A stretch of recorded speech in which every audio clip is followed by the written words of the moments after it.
I'm in a city that everyone has heard of, but few can grasp. A captivating city that is a confluence of history, art, and music. As one of Europe's largest cities, it has an exuberant energy that can only be felt to be believed.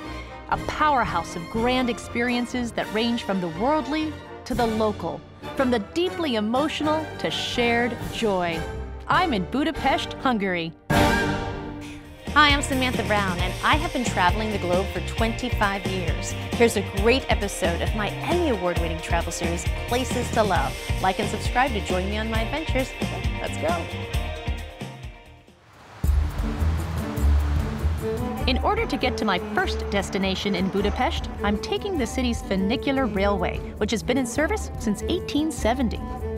Well, judging from the amount of people taking pictures of themselves here, this is the place that if you don't have your picture taken here, you have not been to Budapest. Welcome to selfie heaven of Budapest. This is one of the oldest parts of the city, the Castle Hill, district number 1. Okay. I'm Balazs Gyemant. I'm a professional world traveler. I live in an amazing city called Budapest, and my job is to show people around this amazing city and all around the world. And what are we walking towards? This is absolutely majestic here. Well, Fisherman's Bastion. This part of the city back in the days was guarded by the Fishermen's Guild. Well, this really is a fantastic place, and where it leads us is even more fantastic. This is a pretty phenomenal view. We've got the Danube down there, and then just the city spreads out before you. Budapest is basically 2 cities, Buda and Pest. We are on the older parts, on the hill, and then the other side it's flat and it's much, much larger, and that's Pest. Up here is where you feel a tremendous amount of energy because you have the movement of the river, you have the ships and the boats on the river, you have the people toing and froing. There is an energy here that I have to admit I was not expecting. I thought, and this is my first time to your brilliant city, that Budapest was heavy. It was old Europe. There was sort of a weight here. And when you arrive, immediately you feel this electric current running through the city. I'm very happy to hear that. And yes, you're right, Budapest is the unexpected part of Europe. Now we are on the Buda side, and that is Pest. Correct. A river separates the two. There has to be some type of competition. There is. I live on this side of the city. Okay. I'm a Buda boy. We only go to the other side so we can take a picture of our side of the city. But, you know, if I want to be honest, most of the things are happening on the other side of the city. So that's where businesses are, that's where nightlife is. We have everything here on the Buda side, but, you know, that's still the buzzing heart of the city. So, Zsolna, everyone who doesn't live in Budapest has this idea that people who do live in Budapest have their coffee in cafes like this.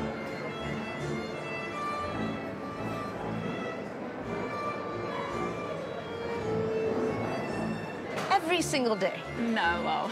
Is that true? I don't think we go to cafes like this. And this is really one of the most beautiful cafes in the world. But if you look around, you can see that it's mainly actually tourists, so not too many locals. But we still do go to cafes. From what I've read, the people who came here to the New York Cafe were writers, they were editors, and you're a writer. So why would this cafe be where writers were? I mean, if you think about aspiring writers or poets, they didn't have a lot of money. So they were living in dump and, I don't know, dark apartments. So obviously it was much nicer to, I mean, look around. Yes. Spend your afternoon here. So you came here, you read the newspapers, but they just had a small espresso, and that's it. And then they got their paper and ink and they started to write. Cafes like this may be nostalgic, but is the golden age of cafes completely forgotten in more modern times? Do you, Zsolna, do you sit down every time you have a cup of coffee and enjoy, or do you take your coffee to go? Mostly. I very rarely take my coffee to go. That makes me so happy. So the coffee culture of sitting down and enjoying a cup of coffee is still alive and well in Budapest. I hope so, yes.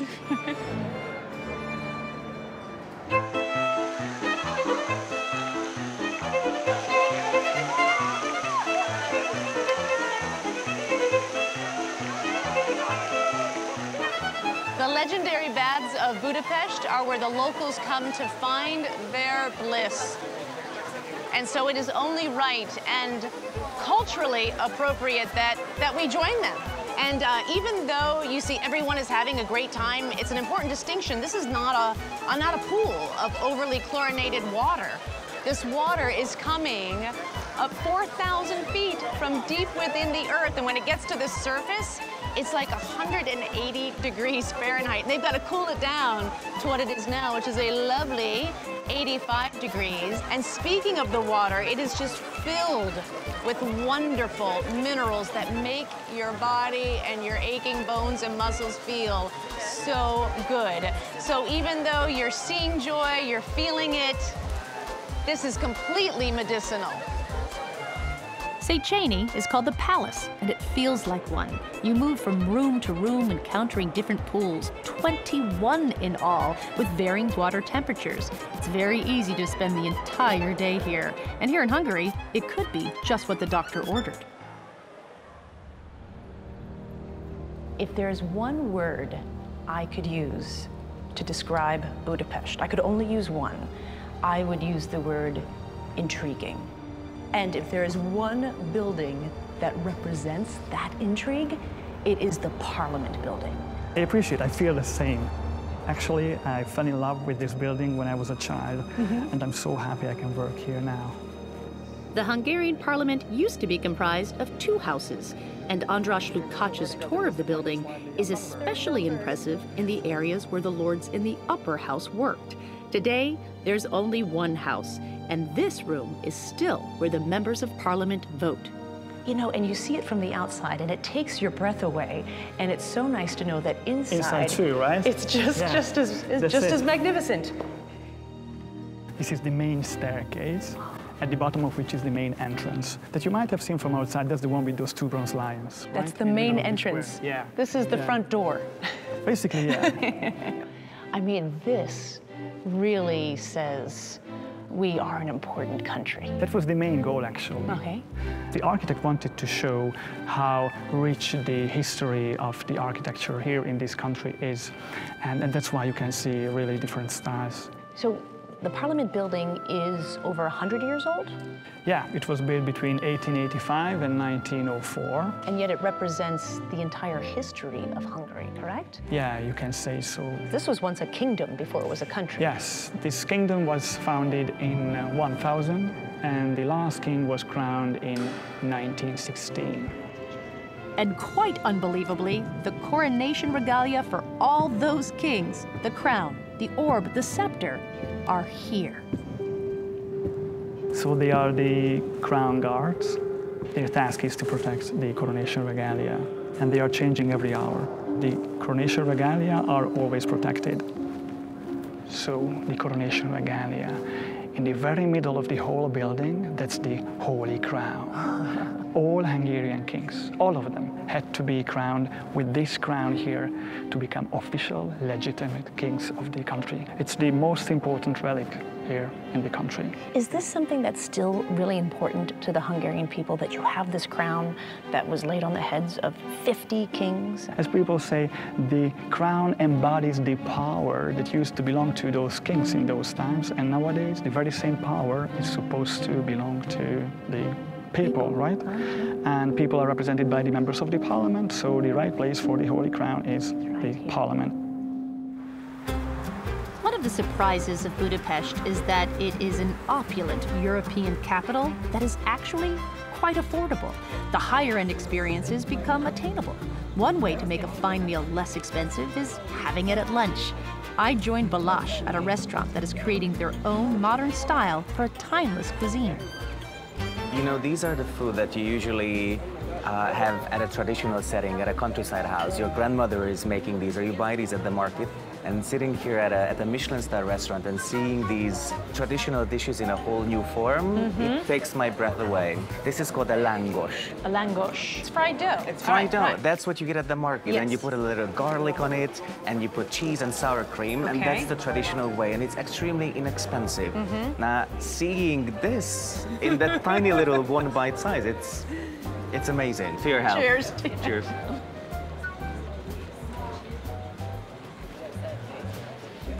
Wow. The big one is marinated duck liver with sour cherry and roasted peanuts on top. And this is the famous Tokaj Asszú. It's a dessert wine, and it goes very well with the duck liver. Oh, that's wonderful. That is an amazing wine. So our final course is going to be the goulash. The goulash. Goulash is the soup of the cowboy. Looks a little nicer right now. It looks amazing. The stand creates precise, elegant versions of Hungarian classics. An exquisite multi-course meal without wine costs only about $40 US. Thank you for taking me out in my own city. Oh, am I picking up the bill?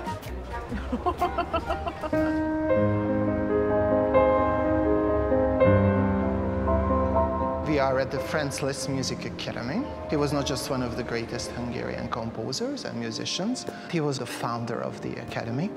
It was in 1875 when the academy was founded. And then, well, in these years, this building was not here, so it was kind of built later on at the beginning of the 20th century. And the whole thing is designed in a very pretty looking Art Nouveau style. So even though Franz Liszt founded this Academy of Music, Yes. he never saw this No, building. unfortunately, no. I think he would have liked it. He would have liked it, and I think it grew up to his name. We can really say that. And this building has students? How many students? We have more than 800 students from all around the world. And I'm starting to hear music, and just subconsciously I think, oh, it's being piped in through speakers. And then I realize it's not. Are they the students practicing right now? Yes, absolutely, they are. It's so lovely. This is not only a world-renowned teaching institution, but also the city's primary concert hall. A concert hall where most musicians that you've ever heard about, and during the 20th century, they all performed here once or twice. Oh my goodness. Well, yeah, if I'm a musician, I want to play here. The Great Hall is an extravagant space and home to a rare instrument, a masterpiece of an organ with 4,000 pipes, 4 keyboards, and 77 registers. More common in basilicas, this organ is here for musical study and professional concerts. Is this a stage that internationally musicians want to play on? They want to have this in their portfolio, as it were, on their resume. I've played at the Great Auditorium or the Great Concert Hall. Yes, I would absolutely agree to that. People absolutely want to come here, and they usually enjoy it. I'm Joshua Bell, concert violinist here in one of my favorite halls in the world, the Great Hall at the Franz Liszt Music Academy.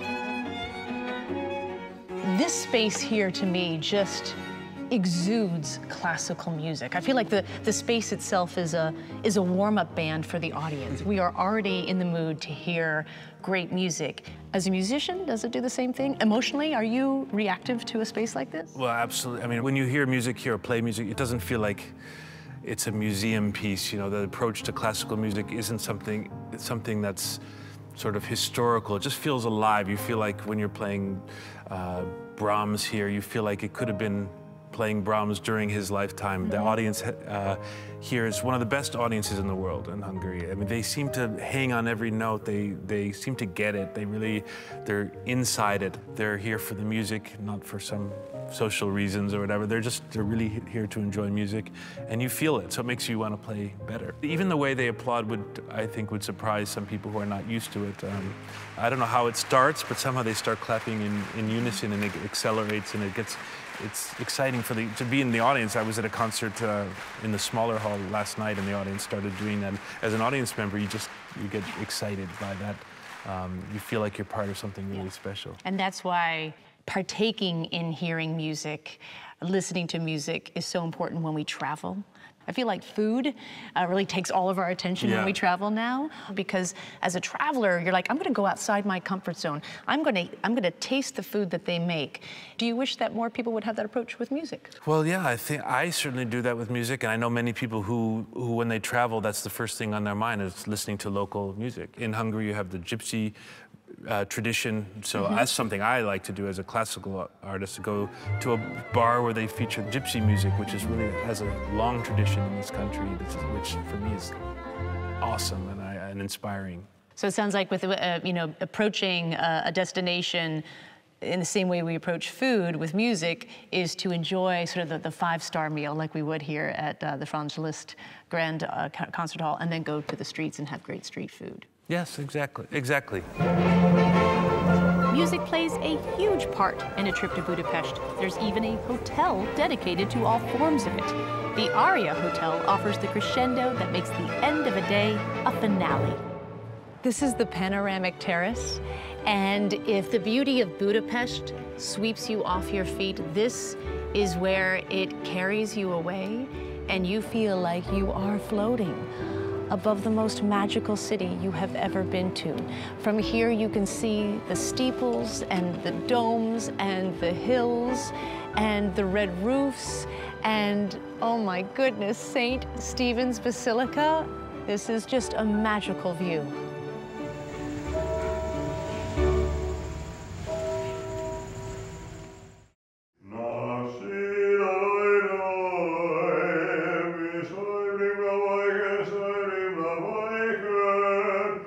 This is the very first time, I'm embarrassed to say, that I have been inside a synagogue.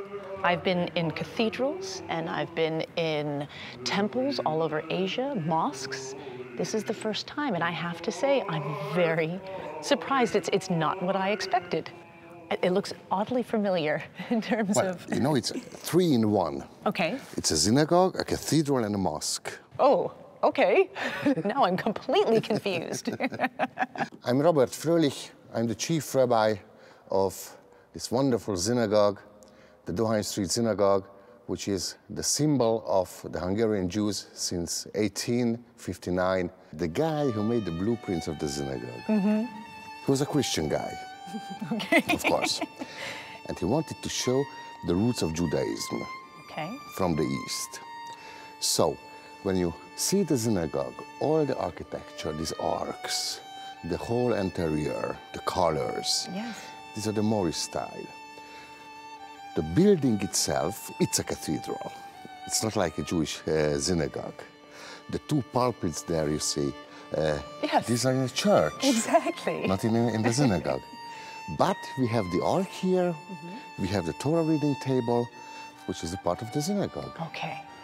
How does a synagogue this large, the largest in Europe, which is such a statement of we are here, we are practicing our religion, this is our way of life, how does it then survive through some of the toughest times the world has ever known, with World War I and World War II, and yet you're still here? I'm amazed I still get to stand in this. It's written in the books of Moses that we are the chosen people. We believe in it, that we are chosen to survive. We've been chased.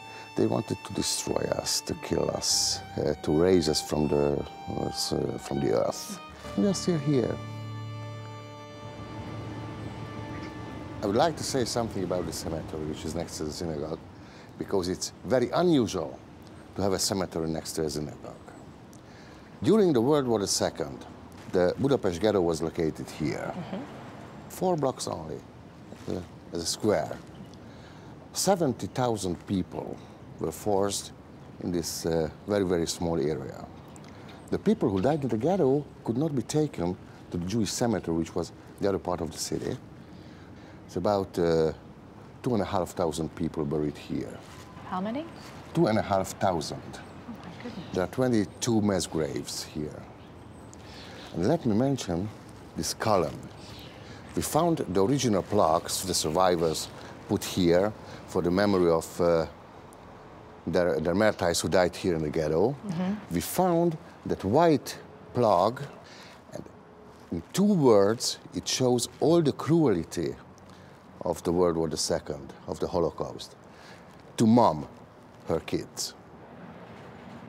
Oh.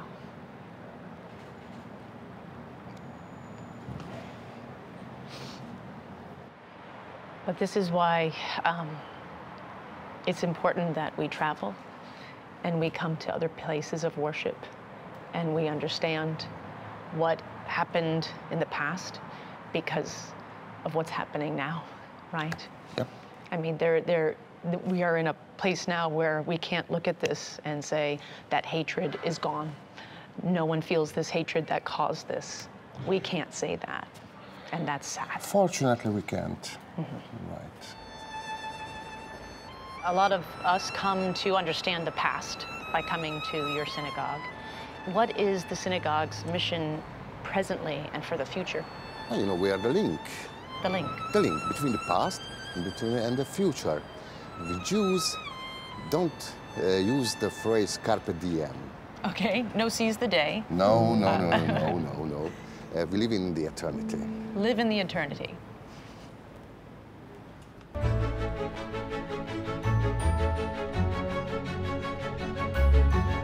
The city of Budapest has an atmosphere of timelessness that is most keenly felt on the Danube. At night, the buildings and monuments take on a more luminous appearance, alive in their light, as if they have all assembled on the river's edge just to present in this magical moment of evening.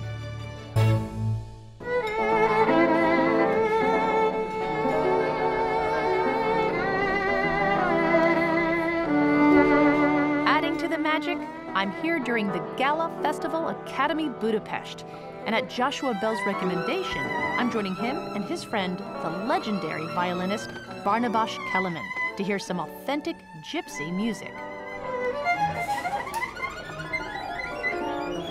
What do you think when you watch these guys play? I mean, I know. Yeah. You will hear one. As a violinist, I admire their approach to the instrument, which is a little different from ours as classical musicians. And we violinists admire the Gypsy violinists. The one tonight I know is particularly extraordinary, so I'm sure I'll take a look at his bow arm and see if I can learn a thing or two. Because I mean, the speed and the way that the technique that they use is quite extraordinary.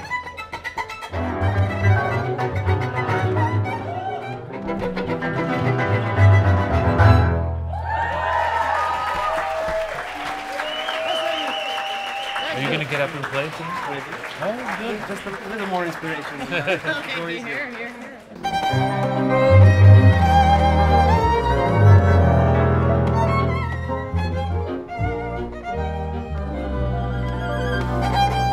Well, I travel hundreds of days per year, and I love traveling. I enjoy experiencing the food and, of course, the music. And Hungary, and Budapest in particular, is a great place for music. I mean, you have to stop here, and maybe afterwards check out the Gypsy violinists at one of the bars where they specialize in the great tradition of Gypsy music making.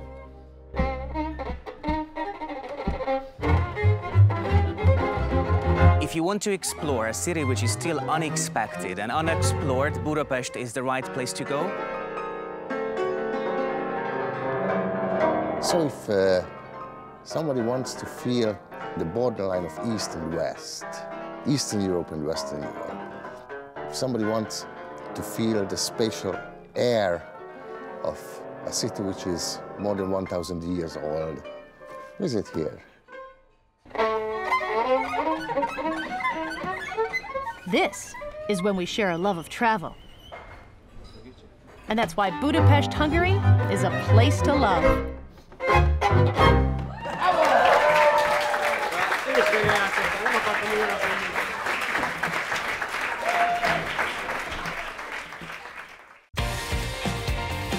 Hey, thanks for watching this episode of Places to Love. What was your favorite scene? Be sure to leave a comment. Now, for a full itinerary of this episode, click here. It is a great travel planning tool. And here, if you want to watch more full episodes. And of course, subscribe to my channel to see new episodes as they are released. Hope to see you out there.